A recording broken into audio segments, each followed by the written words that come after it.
All right, we are live. Running a little behind, but if you have been waiting for this live stream, I appreciate you waiting. And if you haven't, you're just bumping into it. No problem at all. We are back for Headspace Live. We are discussing relationships today. We're going to talk about three different things: how to find your tribe, how to sort of move on from toxic relationships, and the mysterious, the ethereal thing that everybody talks about, which is mentorship and how to find a mentor. I'm here with my buddy Brandon Nicely in the house. Leave us your comments. We always read them and we always respond. Here we go.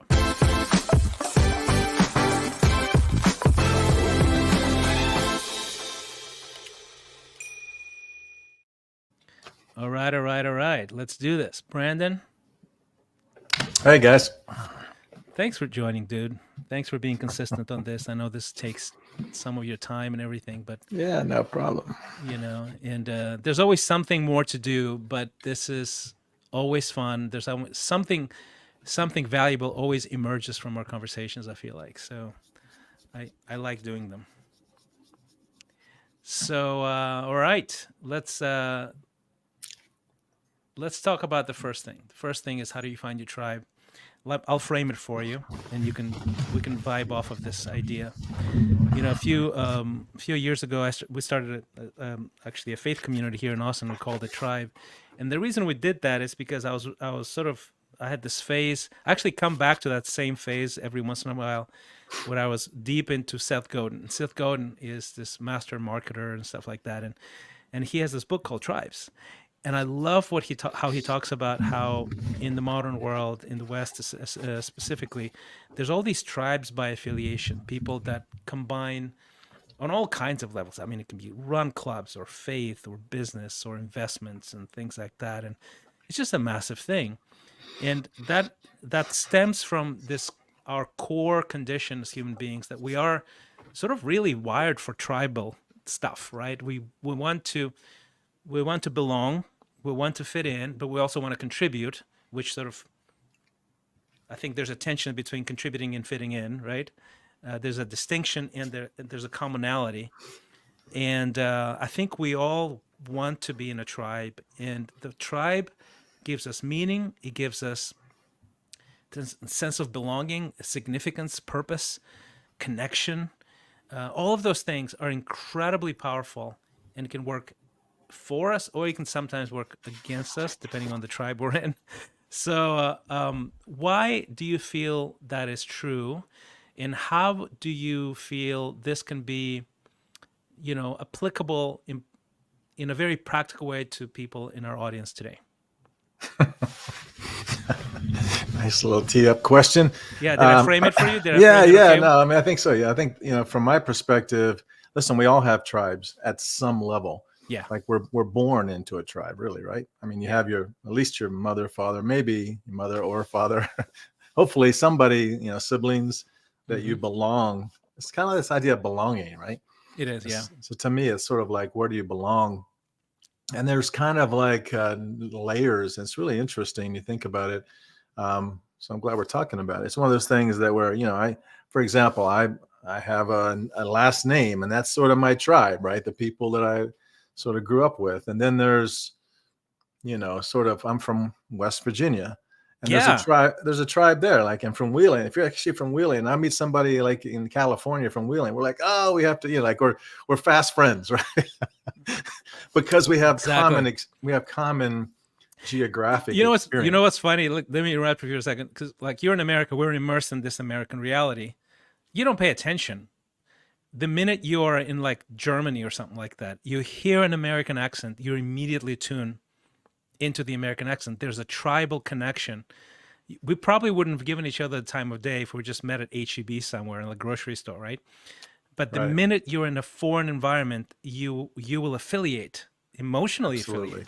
Affiliate. You go, hey, where are you from? Like, why, right? It's the tribe thing. There's this whole thing, like there's expat communities all around the world, right? And it's like this need for association around common experience. Yes. Right. And I think some people, like, we complain about our families, maybe families of origin for a lot of our lives. I mean, some people do, right?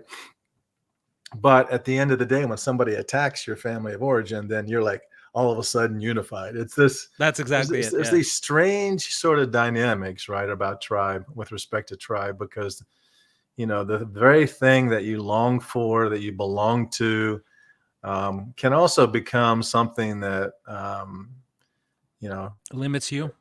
yeah, well, maybe yeah, limits. I was thinking more that you can actually start to have what's the word?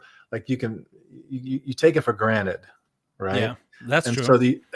so it's just that's like that phrase that that it's just whatever we're used to, right? We over time we start to despise it, even, right? I mean, at some level, so it's a really interesting dynamic. Like, we're in this adventure for new things, right? New experiences, but Hmm. yet we love and cling to common experience. But going back to your question, I think the tribe. So there's a lot of dimensions of tribe, right? So I've had football tribes, I've had family tribes, I've had Yeah. sort of neighborhoods. So I think the faith community that you started, to me, is a different kind of tribe, because there you're talking about every kind of geography, any kind of background socially, but there's this common experience of faith that weaves through everything. And so it's a really different kind of tribe. Yeah. I had tribes, from West Virginia University, where I went to school, and Yeah. tribes of people in New York City that I built companies with. Like, you have these places you belong, but the thing that's unique, I think, about a faith community or a faith tribe is that it's very different by nature, right? It's Hmm. not just what you do hanging out together and work, or because when you work, people, I mean, I think that's one of the interesting things too, just as a side note. When I used to work at IBM, and we had like whole families of people that for 30 years worked together. That's a tribe. Yeah, Now we absolutely. have gig economy, where we're sort of like all working as contractors, sitting behind our computers at Yeah. home. Yeah. Yeah. And it's a really different challenge. I mean, there's this lonely existence, I think, a lack of tribe, that makes this conversation, I think, even that much more important. Is how do you How do you we all find your need tribe? Yeah, tribe. Sometimes we don't even think we need a tribe. that's But I true. think, Yeah. but what's Yeah. really interesting to me, that I think it's probably people are more aware today Yeah. of the need for association, I'll call it that, right, than we ever had before, right? Yeah. I was talking to someone, a family member of mine who I love dearly, and I was just saying to that person,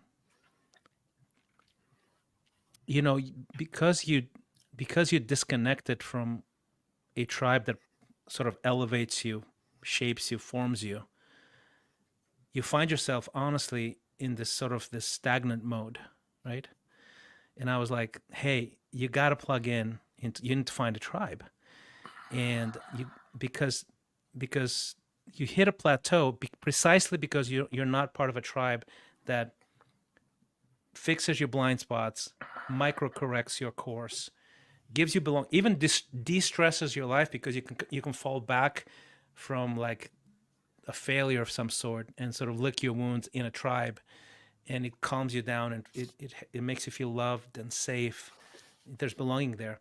So let's maybe brainstorm a little bit, and I'm thinking about our audience right now, right? Okay. Somebody might feel like, hey, I'm running like mad person, working my butt off, but my surrounding is really more transactional, for example. Or it could be just there's just no upward mobility, not only professionally or financially, but not upward mobility in skill sets, relationships, sort of this, it doesn't grow me, right?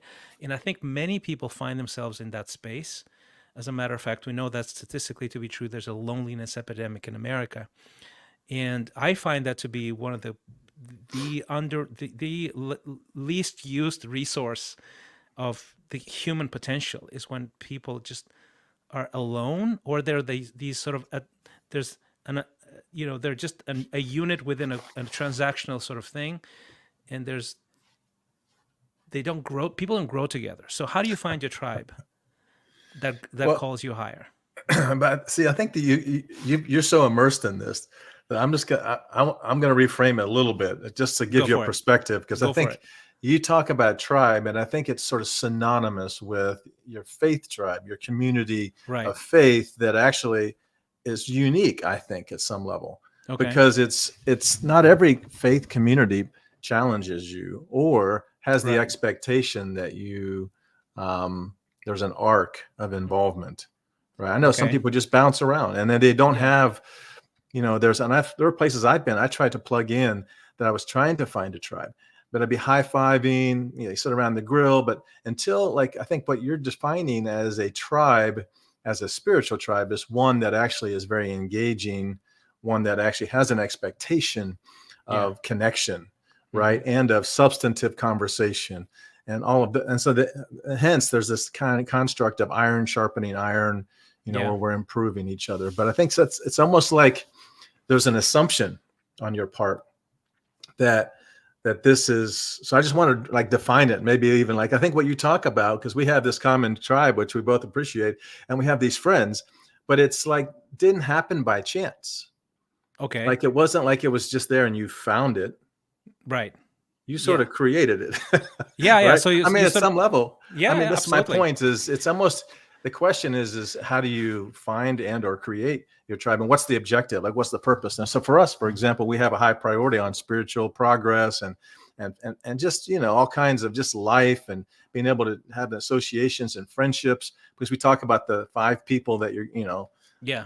your closest friends are going to be what you end up looking like, right? And so you have to be really careful. But what I like about what you've done, and I think in creating the tribe, which we call it here in Austin, Yeah. um, Or even is there's exponential, which is the coaching program. The coaching tribe is yeah. also a tribe, right? So that's a different kind of tribe, but it Right. has a lot of the same DNA, because guess who's at the core of it? Right. Yeah. You. Exactly.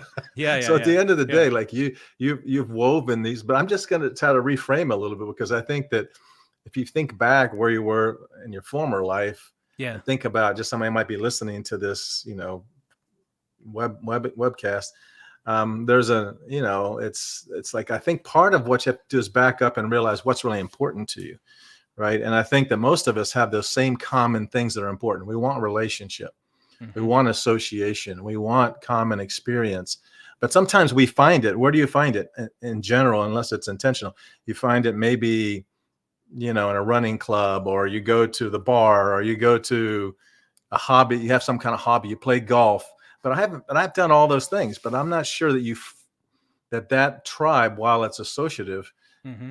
is going to accomplish what you're talking about. And that's Okay. why I really think you almost have to define the Okay. tribe as not just something that's an association, because we have lots of associations. Yeah, but But if you look they at a don't get very you the results, right? intentional Yeah. community Yeah. Yeah. of Yeah. relationship and spiritual sort of, where So there's actually maybe a, yeah, so some maybe I can just a side note. so yeah, and you thank you for doing that, because I'm too close to it. I think I agree. So Yeah. maybe I can list, like, just off top of my head, the things that I feel were the defining things in both exponential or tribe, and that you can actually use them wherever you are, right? Yeah. So for me, the first one is you need to know what you want. What is the dimensionality of what you want? You're right, and to me that was sort of the thing that helped me create it. I was like, I thought about it deeply enough that I Mm-hmm. go, okay, this is what I want, right? This is what I don't want. This is another list, right? I don't want transactional stuff. I don't want surface stuff. I think What do you it's mean by transaction? Maybe describe that a little bit more. transactional is like, okay, so we meet once, we have a racquetball Talking about thing. people. Yeah. Yeah, Okay. yeah. It's we Play. we Yeah. You we play. we pay racquetball, and Yeah. then we say goodbye, and that's it. So there's a connection there, there's a commonality there, but there's nothing in my mind worth investing that much time. Now, it doesn't mean that I don't join a racquetball, but I want something more than that, right? I want people in a community that I respect, that want to go somewhere, that are willing to do the work together, that are incredibly disciplined, that want input, and they're willing to serve me as I serve them. So there's a commitment. There's There's a commitment. mutual Yeah, yeah, commitment to each yeah. other. So there's a Is that- long-term commitment, right? There's yeah. intentionality. Yeah. There's mutual respect. There's high standards. Yeah. And there's also, I think, another dimension that it really helps me think it through is it's a safe place, right? So you can mess up, and people are not going to yell at you, be mean to you, sort of be, like, make, just Yeah. undermine you, tear you down. So And at the same time, it's a challenging place. So this combination of challenging and safe, it's a huge deal, right? It's, Yeah. hey, I love you, I will accept you. You can mess up 77 times and it's totally fine. And yet I will also gently say, hey, I think I care for you enough to say you'll do so much better if you make this correction about your relationships and the way you deal, or the way you deal with money or business, or how you build teams, or how you build a company. And let's do this. And then I think the safe and challenging combination is a big deal. I think for me, the other thing is I want to be surrounded by people that are all better than me at something, right? And to me, that's a huge. I will invest in a tribe, and I'll really, really like thank people, go overboard, serve people who are better than me. I want to earn the ability to be around them, and I think I'm overlapping a little bit onto the mentorship side of things, but I think it Yeah. sort of involves the tribe as well. Anything else? What do you think? Well, What I do you think think? no, this is a huge topic. We shouldn't go too fast through this because Okay. when you think about it, if you think back, you've always been a pretty social guy, Right. right? You've been capable. Yeah. You were professionally, very capable. You weren't relationally challenged, Yeah. but you had all this experience, but you still didn't find your tribe, or you couldn't Yeah. find it. So you Hmm. decided to create a tribe. And That's right. that's kind of what I'm sort of highlighting is if you're finding yourself in a place where you don't have, long-term connection, you're in transactional relationships where it's superficial. I think that's what you were trying to get at, Yeah. was there's a That's right. superficiality Superficial. as Yeah. opposed to a commitment. But if you think about it, without the spiritual sort of DNA of what you're creating, it's very different, right? So there's a spiritual objective that we all want to grow. I mean, we all have souls. Like we want our, not just our body growth, but we want our soul to grow. We want our Yeah. spirit. We want to be able to connect with other people, right? But I guess part of what's really interesting here is I think that when you say find your tribe, would you have been able to find it if you hadn't created it? I think that's a question that's interesting. And then the question becomes, okay, if there's kind of a desert, there's a lack of sort of intentionality in in these tribes, how do you create your tribe? Hmm. See, to me, that's a really interesting. And what's the DNA? What's the, like you had a whole, what was the thing called again? The ethos. Yeah. The The tribe ethos. ethos. What is Yeah. the Yeah. ethos for Yeah. your Yeah. tribe? So you had the, I think, insight, Christian. I think you can't gloss over this. You had the insight and the maturity and enough hard knocks in life Yeah. that you I did. decided that you wanted something Hmm. and you essentially created. There's the entrepreneurial spirit, right, of creating what you want. And I think that's not to be glossed over, because I could say there's not a lot of places you can go that's non-transactional, that have commitment. There's no intention of commitment to each Yeah. other, Yeah. Yeah. right? And so that so when we say find your tribe, it can also be a little frustrating because people maybe want this kind of tribe. They do. And Yeah. so the question, I think it'd be really interesting to think about, how do you create a group of friends, and then what I find really interesting about this conversation is that I don't know that this can truly be done without the spiritual aspect, because it's the core of There's who we are as people, right? Yeah, yeah. There's a quote. Man, see if I can find it. But there's a quote. I don't think I can find it, but I'll quote it. I'll probably butcher it a little bit. That we are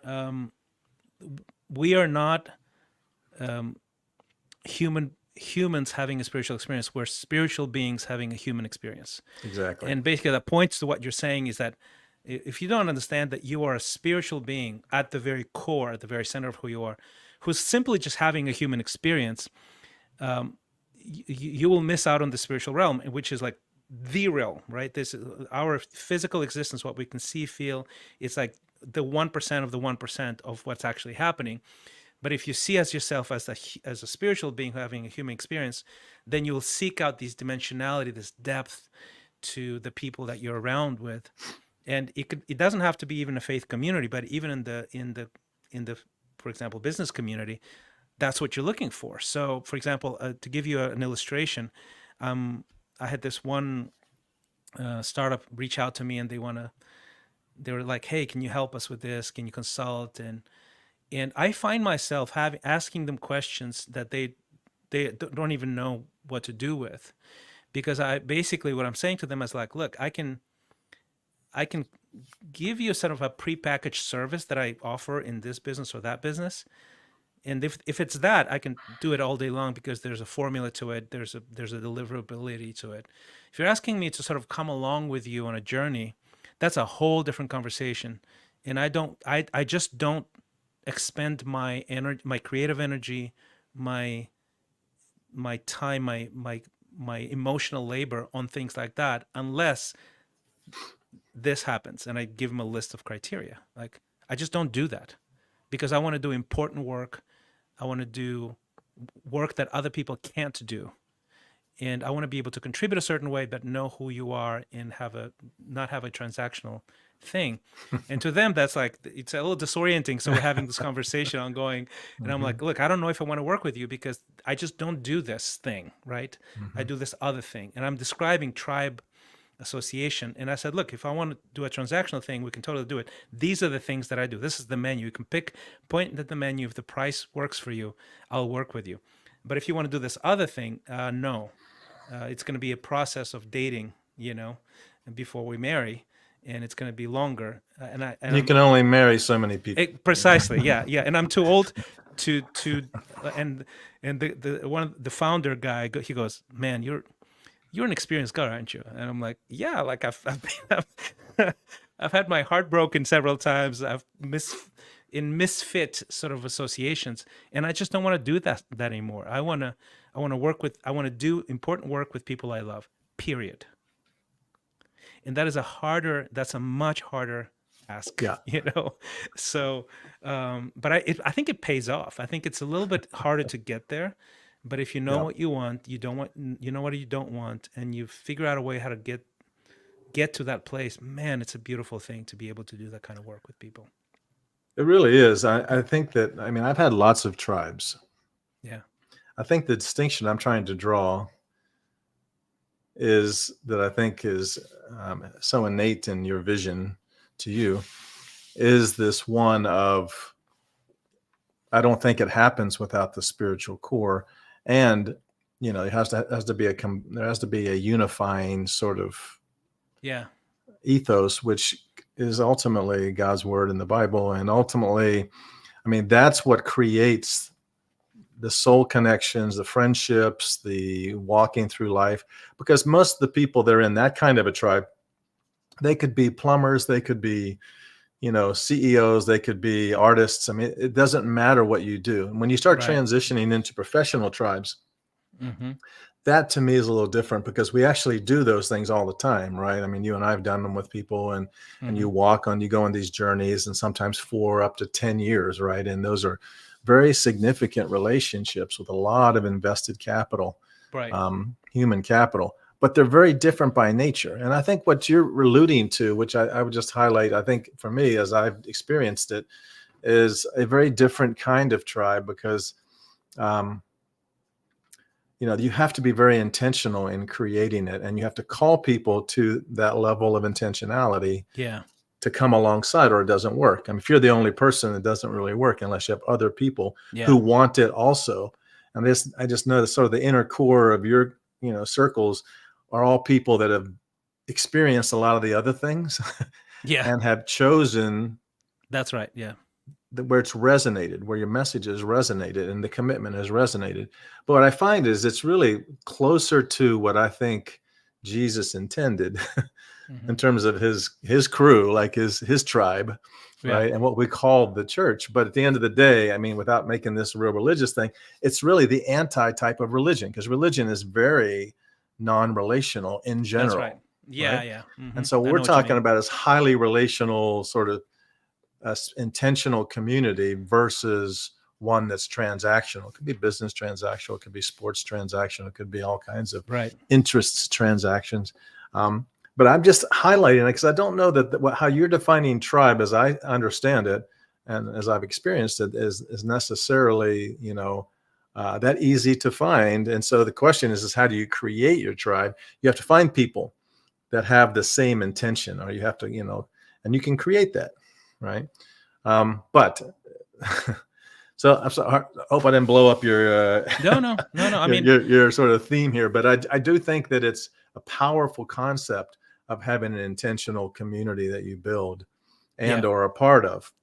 No, And if it's you don't know I would how, I think I would suggest honestly they should talk to you, because this is one of those things that's true. Yeah. where you have an ethos already well thought out, and you could start it on your own. I mean, everybody can Yeah. reinvent the wheel if you want to, but honestly, like I think what you've created can continue to be improved upon. It's not even like it's like the No, end of all course be not. all, but No, it no. absolutely is the 80-20 of what's needed in terms of building a great community that has longevity, that has sustenance, that has, Hmm. those commitments and relational fabric. To me, it's just, it seems very natural now.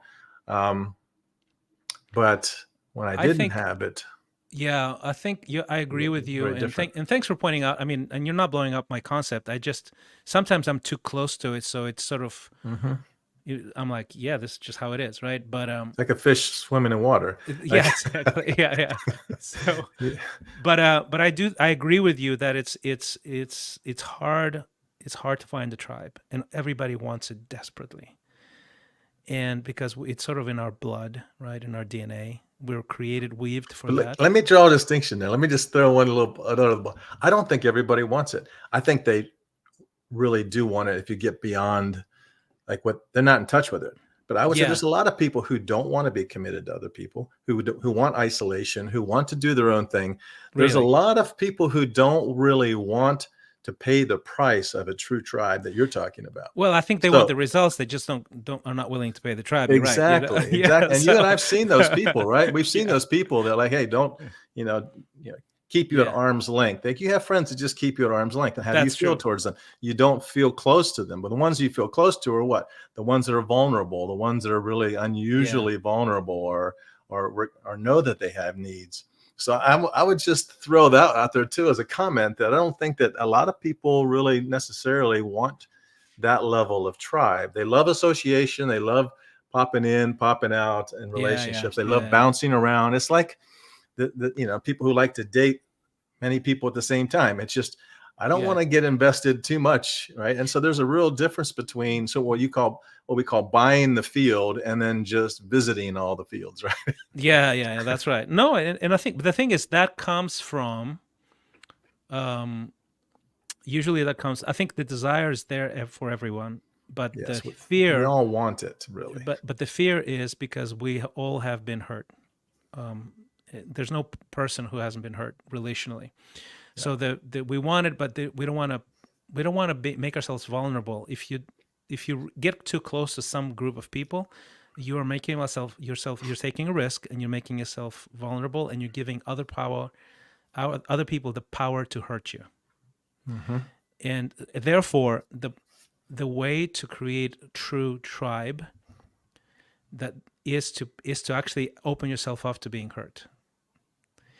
And that's hard enough to with one person, like in a romantic relationship, in a marriage. It's even harder when you're talking about a larger group, and you're saying, making yourself vulnerable to a larger group of people, right? Yeah. Saying, hey, I want you to see my weaknesses. I know you can exploit that at some level, Yeah. but I'm willing to do that because that is worth the benefits of connection, of collective wisdom, of mutual support, of love that starts flowing as this the most valuable currency there is love, and we all know that, and all the data points to that, and we know that experientially. So that's true, and we're fearful. So we want it, but we're fearful. We don't want to pay. We don't want to pay the price. So okay, so that actually takes us to the second. But before I want to put one little cherry on top, okay? Go for So it. rules of engagement, like what you were describing to me, is you can't have what you're trying to create without That's rules right. of Yeah. engagement, Yeah. Yeah. right? And that's what your ethos was. And that's why I told you a long time ago, I think that ethos is gold. I think your next book Yeah. Should be the should ethos. be around the ethos of building a tribe. I mean, how do you build a tribe that's really, going to help you get where you want to be in life? I mean, so Right. you, so there's your, there's my 2 cents. I think I've said this before, but it's like, what you've Yeah. done and very intentionally is not necessarily natural for a lot of people. They don't That's have a good that. point. Yeah. You're very conscious about what you've built over the last 10 years. And I think I just want to, I mean, I think it's just it's an awesome thing that you've done and that you're doing. And so kudos. I mean, I really thank you for that. And secondly, the ethos that you've created, the very thoughtful, Hmm. sort of rules of engagement and construct, I think is really important. And so I'm going to continue to tell you, like, don't, you're in water, but realize you're in water, Like, and yeah, you yeah, created I it. agree. Okay. We can move Yeah. on. Okay, so yeah, I agree, and you're right. You're probably right. Yeah. No, I Okay. think I'm right. Yeah. No, okay, so this actually really flows well from the first question, because a big part of why we don't create these tight, enriching, expansive tribes is because of pain. And pain comes from toxic relationships. So how do you move on from toxic relationships? How do you recognize them?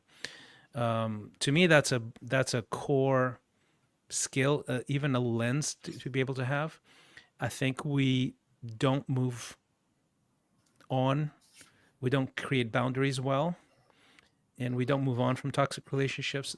And I would let me define a toxic relationship. It's not something crazy that violence or whatever, but I would define it in a very sort of conservative way of anyone who doesn't add to your life.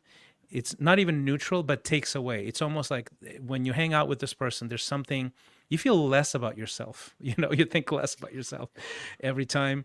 It's just this. It's a draining presence in your life. We all have them, and some of them are inevitable. Let's say some of them you have to sort of create a balance where you just can't really move on from them. Let's say if it's your mom or your dad or something like that, or your sister or your brother. You have to sort of, blood is blood, and you have to keep working on it in a very patient way. But some of them, I believe, should be moved on from. I have a deep conviction about this. Um, I really do. I have zero tolerance for toxic relationship. Zero. So if somebody shows up on my horizon and they're accusatory, they blame shift, they demand, they don't thank, they don't appreciate, they don't acknowledge. Um, They're critical. Yeah. Of they're everything. sort Yeah. of chronically critical. They I have zero tolerance, which means, and by that I mean, I will have one conversation with that person, and it's the Hmm. final conversation. And if something doesn't drastically change, that person is out of my life. Not in a mean way. I'm kind about it. I'm saying, look, you have things on your plate and roots for the thing that you're doing here with me that are beyond me. I don't want to hang out with you. I don't want to be friends with you. I'm not going to be mean to you. I have all the compassion. I love you, but I will. We're not gonna hang out. Yeah. Basically, that's I the mean, but most. you care about the person. You're just not going to Yeah, allow that behavior, right? Is yeah, what yeah. I. Because I mean, because it creates so much destruction. yeah. You already have the accuser in your head already that tells you're who do you think you are, the all of those things. Everybody has that, right? Because our brains are looking for the negative. We're already negatively biased already. You add people that are negatively biased and influencing you actively in that realm, you're not going to do well. Especially if you date people like that and you think about marrying them. That is not a good idea. Okay. Yeah. So any toxic relationships that are defined sort of in that realm, that are basically they withdraw more than they deposit in your bank account, into relational bank account, you should take a second look at. So what's your take on that? Oh, you and I have some conversation. We have had lots of history in this area, right, with people, and Some, yes, both yeah, both as clients and as dating absolutely, experiences when I was single, for example. yeah, yeah, So I think that part of what's really important there is to recognize a level of toxicity that you get sensitized to. Like, I yeah, don't think I was that sensitive to it. I think I was yeah. used to people being a little abusive, being a Hmm. little, and I was pretty patient with, most, but I think that what I've come to learn over time is that those are rarely reversible without some drastic action. And so you have to be able to identify toxic behavior or behavior that has toxicity. Now that word's being used way out of context in many things like Yeah. toxic masculinity and all this other stuff, which I'm not Yeah. talking about. No, no, We're of course not. talking about people who, you know, it's okay to swing your arm, but it's not okay to swing your arm when you're in my proximity. Yeah, exactly. Right? I mean, so that's sort of the difference to me. I think that there have been people that I've known who looked really good on the outside, who Yeah. knew how to, very polished, but what you find at the end of the day is there's this real need to destroy at some level Mm-hmm. relationship, right? And it comes in the form of backbiting or creating division. When you're trying to create this community, there's Mm-hmm. people who are divisive, and why are people dividing? Just because they have a need to make some point or something, right? Yeah. There's this almost like people get caught up in principle over people. And I think that's sort of the nature. Like I can say whatever I want because I'm right. That's right. Right. Yeah. Mm-hmm. As opposed to, how does that make you feel? How are you doing? And so I think that there's a level of toxicity that comes from kind of detachment from human relationship. Right. I knew one person, for example, and then you know who this person is, that happened to be, she's a great person, but had 8 fathers. Right. Her mother had major, marital challenges. And but when you grow up with that sort of familial environment, it might put you on the defensive, right? It might create in you a That's certain right. resistance to people, and if you're not careful, that can create a lot of stuff, right? Accusations and I think there's just, and then what happens? We all have challenges growing up, but we have to kind of develop. We have to learn the rules of engagement, right? There's just certain things you don't do, and I think that's what. But it takes, I think, being sensitive to it again to understand even what it looks like, right? Yeah, I think you're right, and I think that where people fail to respond appropriately is they confuse compassion with codependence. Um, Compassion is not you can be compassionate and set boundaries, and then those boundaries need to be respected, or you move on and you set stricter boundaries or further boundaries, right? Can you think of a specific example? Because I know, Yeah, I know you, absolutely. I know you can, but it might be helpful to illustrate that, what you mean So, for by that. example, I have a client that I'm working with right now, in my coaching program, and he's just an incredibly uh, talented guy, manager, basically he works in IT, and he has a supervisor who is a lady, and she does not think of him as a human being. She thinks of him as a cog in a machine. So at all hours of the day, she can call him and say, "This needs to be done yesterday, right? Tomorrow, you'll work through the night because this client has a crisis, and because we need to be that company that takes care of our clients." And that destroys his self worth, right? It destroys, it undermines his family, his personal life, his family life, his parenting, his marriage. So that manager, that coworker, is a toxic person.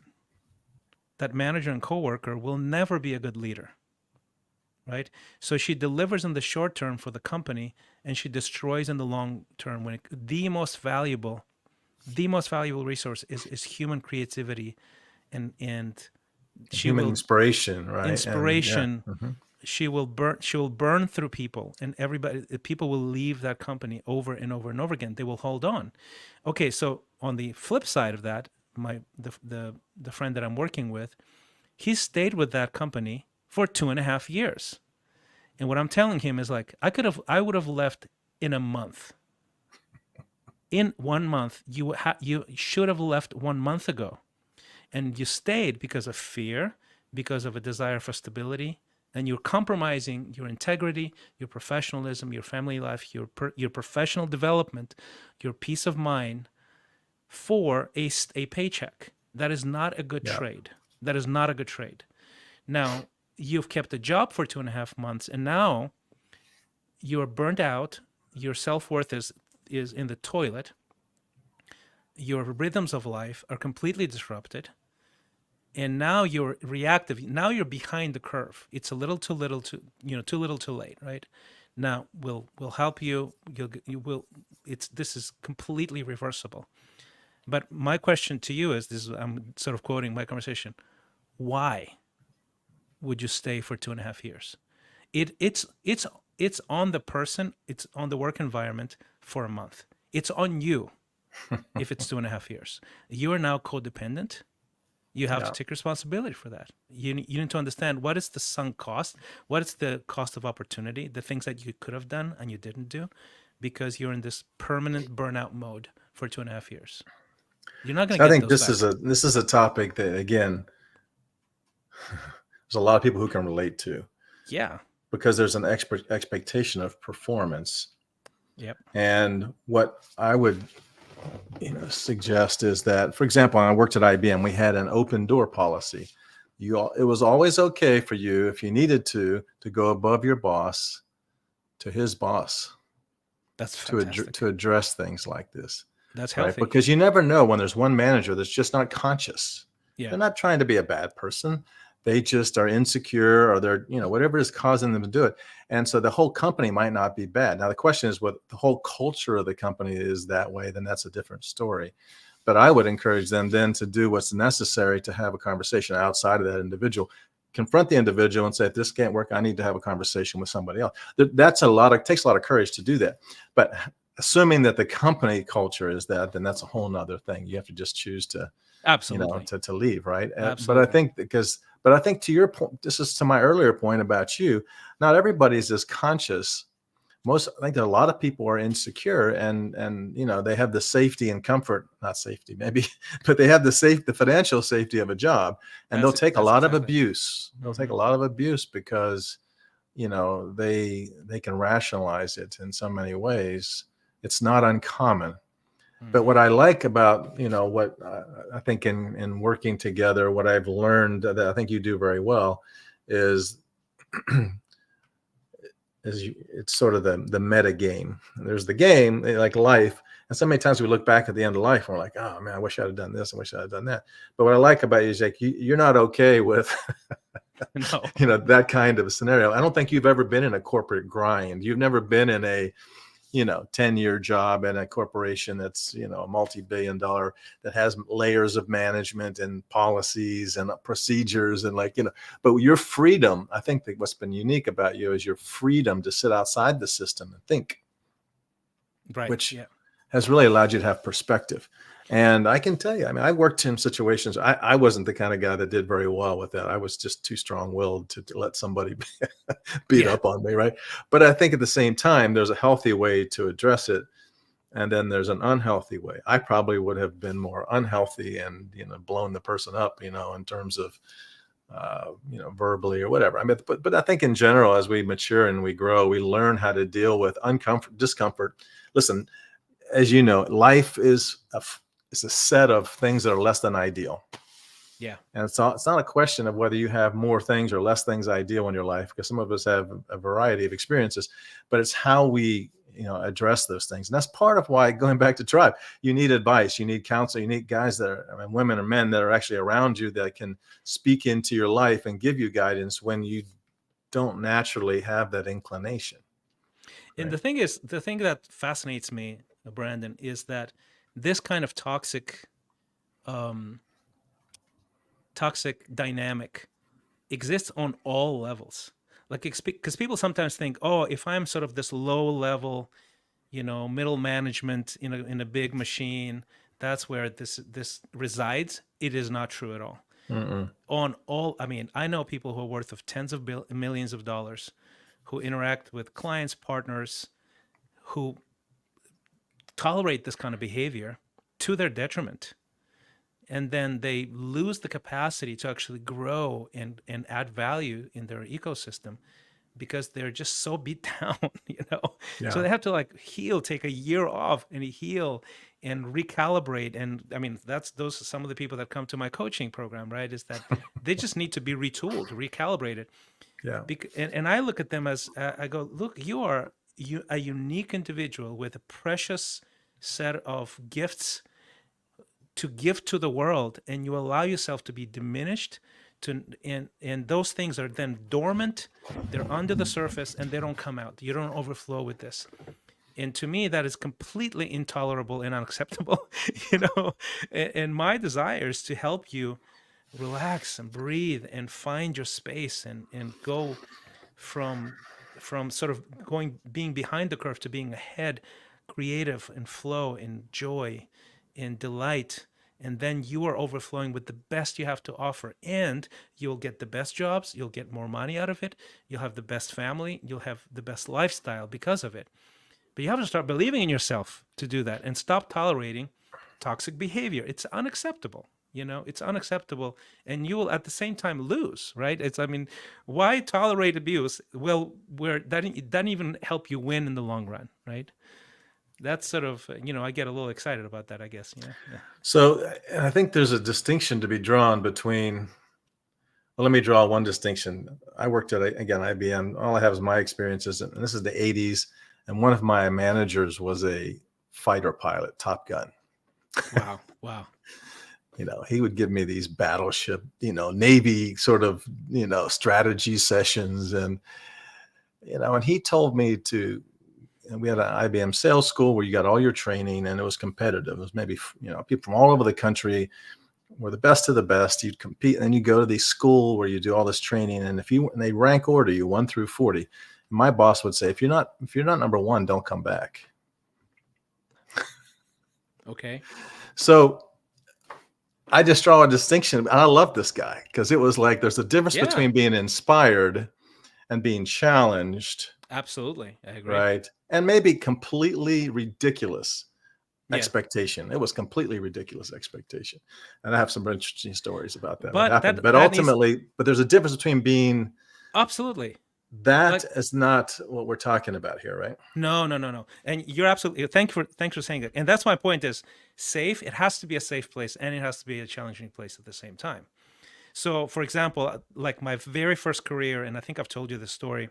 But define safe, I'll tell because you. Yeah. this wasn't safe. Oh, was it? In one dimension, that wasn't safe. I mean, I could lose my job, seriously. Yeah, but that's not But my point is, so I want you to sort of draw a distinction between yeah. safety. Well, Yeah. I think safe is I want to, like, look, you might not even be a fit for me for us to work together, because we are top tier here. We want to deliver the highest quality, highest value to the work we do. And you might not be ready to do this work with me right now. And that's totally fine. That's safe, I think, right? Now, because because I want you to be in the place where you flourish and will you But improve. you still challenge people, right? Yeah, absolutely. So, for example, I'll give you an illustration. And this is I think that was I still have that with the people that, let's say, I collaborate with or work with. But in my very first career, I was in show business, so I produced this show, and I was sort of the artist, and I had dancers, and I had, because in the market that we were in, we're doing this sort of I had to take like street dancers and make them into professionals. And street dancers are not used to choreography, to discipline, to synchronization, to sort of predict, to being a great show. They're just street dancers. So so we would train them, and we would like drill them 4 or 5 hours a day for months. And the people that wanted to come in, their passing exam to be part of the crew was I would basically sit there, and I would count down 1, 2, 3, 4, and they would have to do a choreography from beginning to end with no errors, with no music, no beat, from memory, like a machine, with 3 dancers trying to distract them the whole time. Like to wave and yell and do things like that. And if the person was can do it from beginning to end with no errors, they're in. But that was the standard. And it would immediately didn't want to do that work, right? And then some people it motivated, and that was actually a great distinguishing pre-qualification, because people got inspired by that. So some guys that joined the crew ended up being choreographers. They run their whole dance schools. It became a business for them, a career for them. but they became that out of that kind of challenging environment. And but we did everything we could to help them meet those challenges. That's essentially what I'm saying is safe, right? Mhm. And if they didn't belong, I would just say I would fire them. I wasn't mean.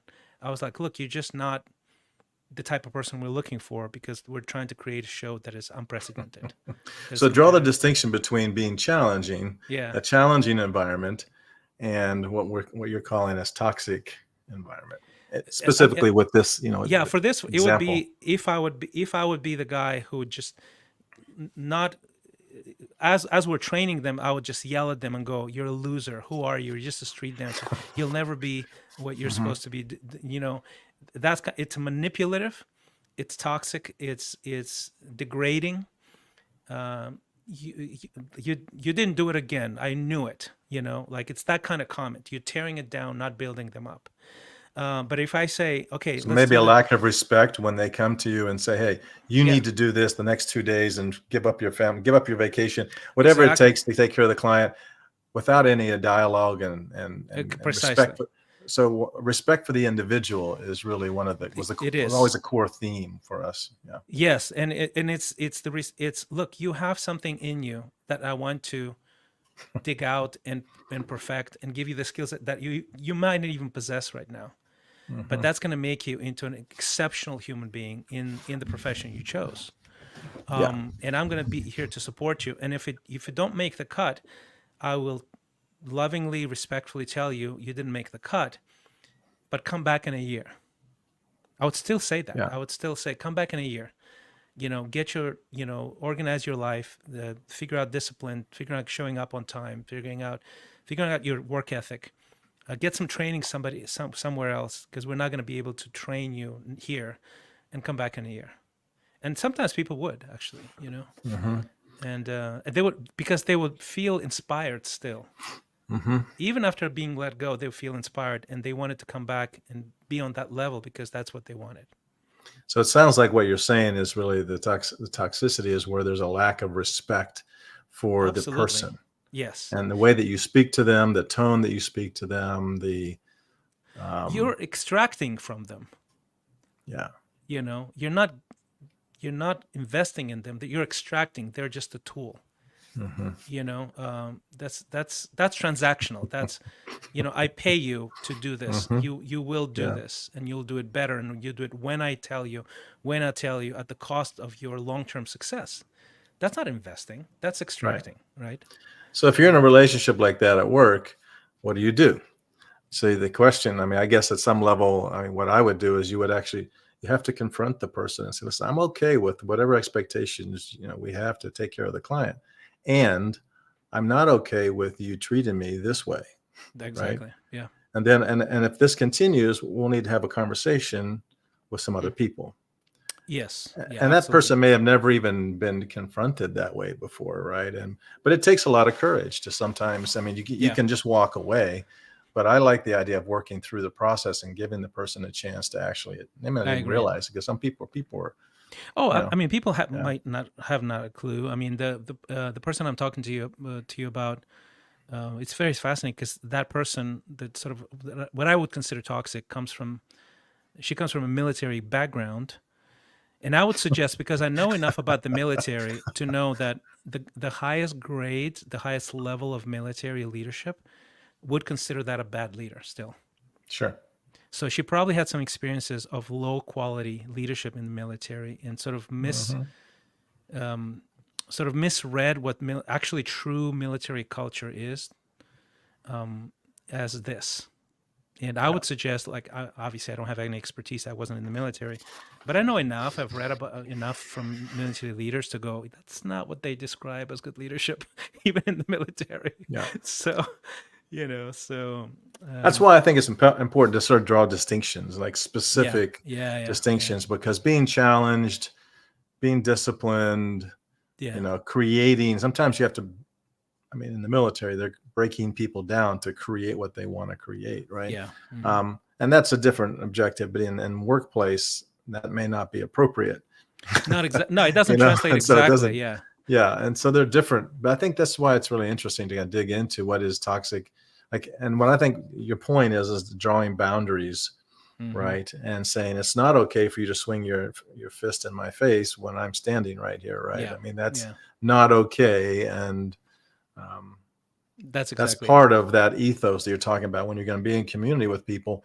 Everybody's grown up differently, and there's sometimes we have to learn proper behavior and learn even Yeah. identify what's toxic behavior and Hmm. what's not. Because I mean, I've experienced a lot of toxic behavior in my life, Oh, right? yeah, And same here. I've learned, I've put up with a lot of it too, because I It's just not was sort worth of it. programmed that way. But what I Yeah, like about what you're talking about is bringing this to a level of awareness, yeah, that you decide that you're going to create your own ethos, how you roll and who you hmm, want to roll with. yeah, exactly. And that will Yeah. also help you find your tribe, incidentally, right? So let's move on. I think we're running a little bit Hmm. behind on time, but let's move on to the third question. We'll cover it maybe a little bit faster, but how to find mentors. Now, the reason I bring this up, and I wanted to frame this for you as well, is that there's sort of this, it's almost like this mythical mentor, almost like a cult of mentorship that is thrown around very easily all over the place in the business world, in the spiritual world, everywhere. But honestly, I have a much more skeptical view of this because I believe that most people, to your point, are not willing to pay the price to actually be mentored. Um, I don't think you can find them. I don't think you can find a mentor very easily at all. There are very few exceptions to that, to the rule, but there are probably some principles where you could, right? And I think it is important. I would say, in my mind, people that will change, transform your life as mentors, they're usually too busy for you. Guess what? And to get into their circles, you can't just think you're entitled to it. Hey, I want some mentorship, man. Can we hang out? That's not mentorship. That's the first fastest way to get booted out of it. Yeah. That's exactly it. Because if the person can give you life changing guidance, that person does not have time or bandwidth, or they have enough wisdom to not work with somebody who is not intentional, who doesn't want to put skin in the game, and doesn't want to earn it. And it doesn't have to be earned only by, let's say, paying somebody like a coach, which is a form of mentorship, obviously, right? That's, you pay for coaching. Coaching is usually expensive, and that's actually part of the reason coaches charge more, is because that shows you're serious. You put skin in the game. You'll actually put the work in because you paid. But if you want a mentor who you don't have a financial relationship with, you have to pay anyway. You have to pay. You have to earn the attention of somebody. Convince somebody that this time is worth the precious time of somebody who is sought after, wise, life giving, will literally redirect the trajectory of your life. How do you do that? Well, you thank them profusely. You make it worth their time. You have to then come back to them and say, I did what you said. What else can I do? So that at the very least they look at somebody and go, wow, my work with this person produced this and this and this and this. Okay, this is worth my time. Even if it doesn't make you money, maybe they don't need the money, or they don't want the money, they make it some other way. It has to be something where you go, yep, this is worth my time. What do you think? Yeah, I think that, I mean, there's lots of dimensions to mentorship, right? Again, I'm my brain, I work like an engineer's mind. I've put in structure. I have to think in terms of structure. I think in terms of structure. And so when I think about this topic, there's lots of different mentorship. For example, like you've mentored me, right, Mm-hmm. in life, and in some of these things around how do you build and find your tribe, your spiritual guidance, things like that. And then there's also ways I've mentored you, right? And there's Yeah. domains and expertise that I have that you've been able to glean from as well. And so I think part of it is the attitude that you alluded to at first. First of all, determining what it is that you want mentored in, figure out what it is that you're trying to accomplish, and then ultimately be real clear about where it takes time to figure out where you can find that resource. But then once you find them, you have to show up as a in service, if you will, right? Show up That's in a right. way that Yeah. you're going to contribute, not just not just say thank you, but you have to actually do something that's going to get on that person's radar. You have to do Yes. something that's going to show that you really care enough to support them, whatever they're doing, solve one of their problems, right? Mm-hmm. Find a way to help contribute.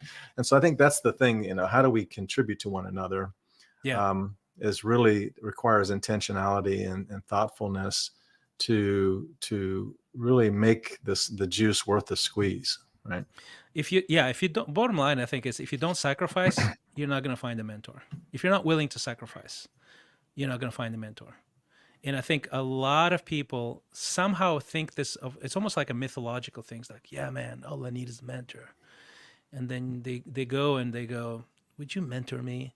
They have no idea what they're talking about. They're not willing to pay the price. They're not Mm-hmm. inquisitive enough even to earn the attention of somebody who actually is in a position to change their lives. Yeah. And I think that's the myth that I would like to dispel for those listening, is that this will cost you a lot. If you want the real thing, it's going to cost you, right?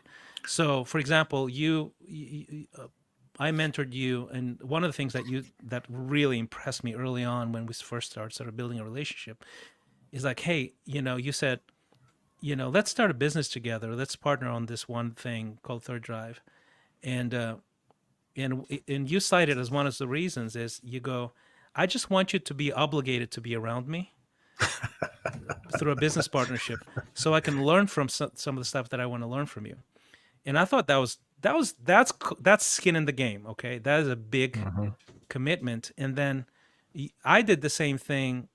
Um, I did the same thing. I think in other ways for you to thank you, because you sort of give me this exposure to the startup world, the tech world, which I had an interest in, but I didn't have enough skills, and I just wasn't oriented well enough. And I would just obsess over this stuff, and I would go to meetings with you and sit in and just listen.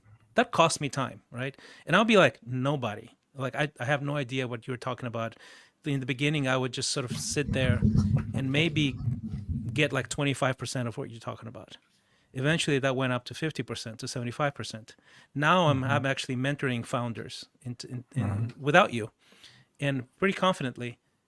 But that took what, 7 years of being in your Yeah. sort of being covered by the dust of the rabbi, so to say, being around you and asking questions and spending hours and hours, sort of asking you, what, how about this, how about that, what's an A round, what's the seed round, how do you distribute shares, what's a good idea to invest in, what's the good breakup between cash and equity, and so sweat equity, that kind of thing.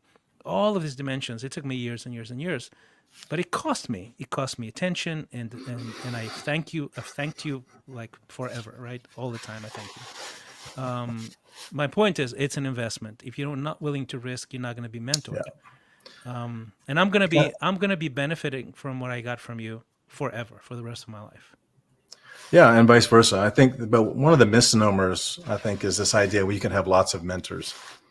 Yeah, I think that's something I heard somebody just the other day say, well, I have, half a dozen different mentors. And I think there's a difference between, advice yeah, and what you just described, which is an investment, right? In each other. It's a yeah, mutual investment. And so I think, depending on how you define mentorship, I think you have to be really careful about trying to listen to too many people. And I think that's one of the classic problems of accelerators. For example, we see in the country, there's over 1,000 accelerators in this country for entrepreneurs that are trying to grow their business. yeah, And they get in there and they want more. They think more is better, right? I want 10 coaches. I want 10 people on my. The problem is you can't, if you're like Tiger Woods and you're trying to improve your swing, you don't listen to 10 coaches. yeah. That's You, true. you choose one and then you go deep Yeah, and you exactly. do exactly what they say, right? It's just the way it is.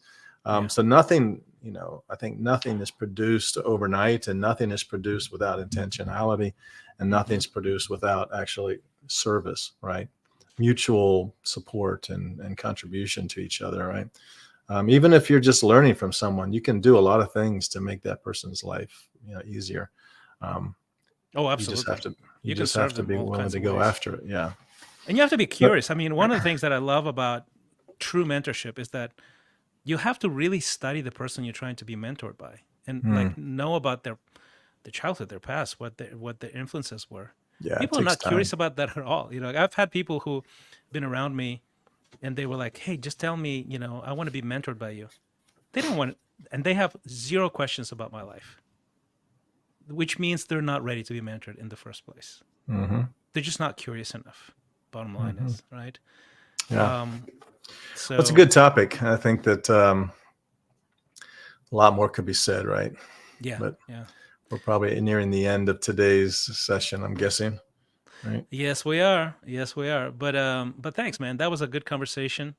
Thank you guys for tuning in. There's a few of you watching live, and a bunch of you are going to watch later. But these are important topics. I really highly encourage you to think about these things deeper. If you want to stay in touch, you can stay in touch. Leave us a message, and we'll come back to you with a new episode of Headspace Live next Wednesday, 1 p.m. Central. Every Wednesday, that's what we're going to do. And a lot of these things we have sort of this docking point, but we have so much to share, so many stories and insights that we are completely unfiltered, unedited, and you get what you get. Hopefully you got some value out of it. Thanks again for being part of it. Brandon, thank you. Thank you.